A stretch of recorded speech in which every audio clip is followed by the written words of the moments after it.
So a new financial year is here, and that means there's a huge change every single business needs to get a handle on: the new wage code. If you're anywhere near finance, HR, or payroll, you're going to want to stick around for this. Let's dive right in. April. You know the drill, right? For most companies, it's that time of year for all the usual stuff.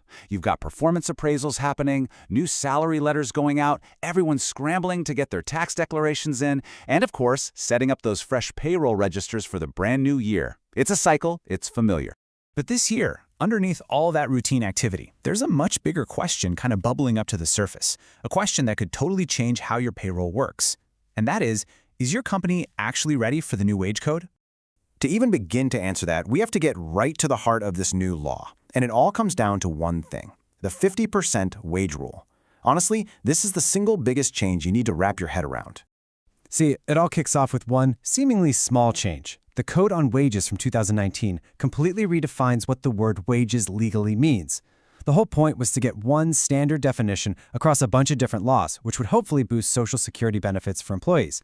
So wages isn't just some casual term anymore. It's a very specific legal framework. And trust me, this one redefinition is the domino that knocks over everything else we're about to talk about.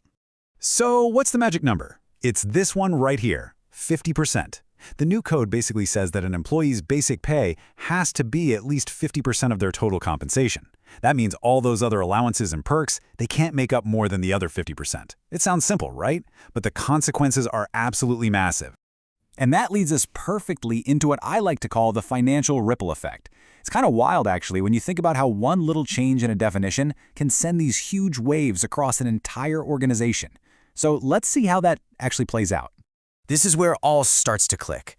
Think about it. So many of those statutory contributions are calculated based on basic pay. So if you're forced to bump that basic pay up to 50%, well, a lot of other costs automatically go up with it. We're talking higher provident fund contributions from the employer, a bigger gratuity liability on the books, and even changes to how bonuses, overtime, and leave encashment are all calculated. It touches almost everything.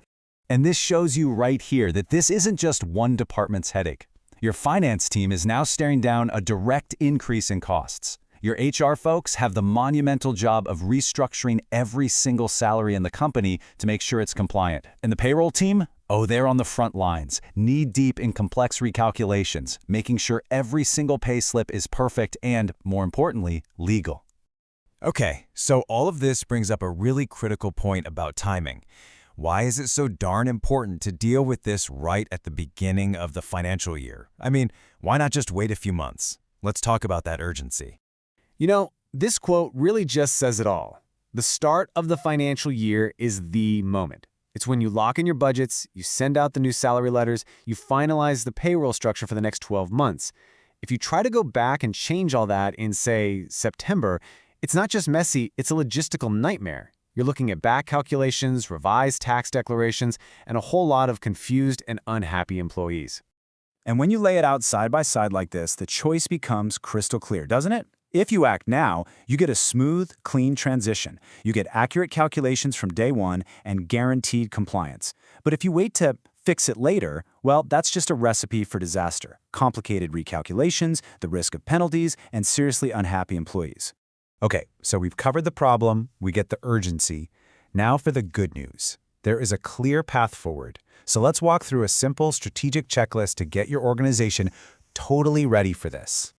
All right, here's your game plan. First up, understanding. Your team needs to really get this code, not just know the theory. Step 2 is about configuration. Your payroll system has to be flexible enough to handle these new structures. Step 3, simulate. You've got to run the numbers and see what the real cost impact is going to be on your bottom line. And finally, step 4, documentation. Everything you do needs to be documented and ready for an audit at a moment's notice. When you take a step back, you realize this is a huge shift in thinking. Managing payroll isn't just about processing payments anymore. It's become a core strategic function that sits right at the intersection of governance, risk management, and legal compliance. And that really brings us to the final question, the one we want to leave you with. As you think about your current systems, your processes, your team's knowledge, is your payroll really and truly ready for what's next? Thanks so much for tuning in.